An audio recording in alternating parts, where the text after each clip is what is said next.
পাটিসাপটা পিঠা বানানোর জন্য খিরিসের রেসিপিটা আজকে শেয়ার করছি। প্রথমে এখানে 2 কেজি দুধ নিয়ে নিয়েছি, আর এই দুধটাকে জাল করে আমরা 1 কেজিতে পরিণত করব।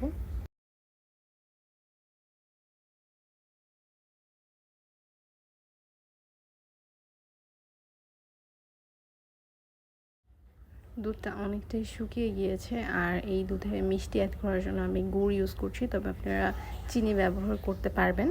গুড়ের ক্ষেত্রে আপনারা চাইলে গুড়টাকে মেল্ট করে দিতে পারেন, আর এভাবে কিউব গুঁড়ো দেওয়া যেতে পারে।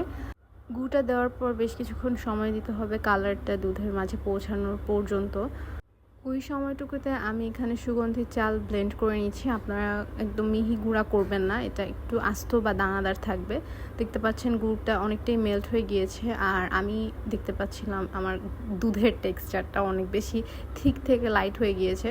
তো আমি কিছুক্ষণ সময় দিয়েছিলাম এটাকে একটু গাঢ় হওয়ার জন্য, বা দুধটা আর একটু থিক হওয়ার জন্য। গুড়টা দেওয়ার কারণে গুড়ের যে পানি ছিল সেটা ছাড়ার ফলে দুধ অনেক পাতলা হয়ে গিয়েছিল। তো তারপরে আমি আরও 2-3 মিনিট নাড়াচাড়া করে এই যে সুগন্ধি চালের গুঁড়াটা আমি রেখেছিলাম করে সেটা অ্যাড করে দিই, আর এরপর অনবরত আমি নাড়াচাড়া করতে থাকি।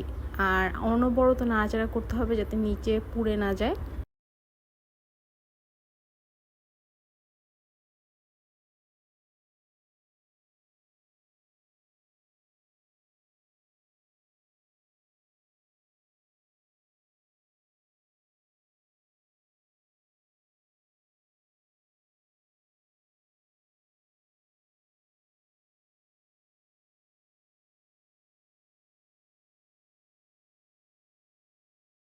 দেখতেই পাচ্ছেন এটা নাড়াচাড়া করতে করতে অনেকটা গাঢ় হয়ে গিয়েছে। এই পর্যায়ে নামিয়ে ফেলতে হবে, কারণ ঠান্ডা হওয়ার পরে কিন্তু এটা অনেক খানিকটা ঠিক হয়ে যাবে।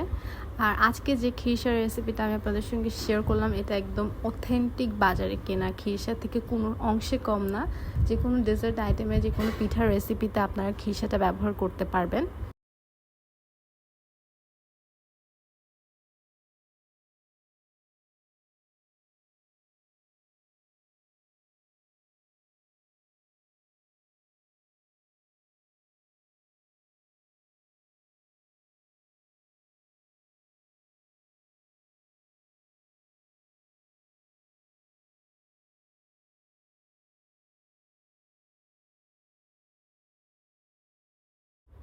আজকের এই খিরসাটা ব্যবহার করে আমি পাটিসাপটা পিঠা বানিয়েছিলাম। ওটার টেস্ট অনেক মজা হয়েছিল। আপনারা এই খিরসাটা অবশ্যই বাড়িতে বানাবেন।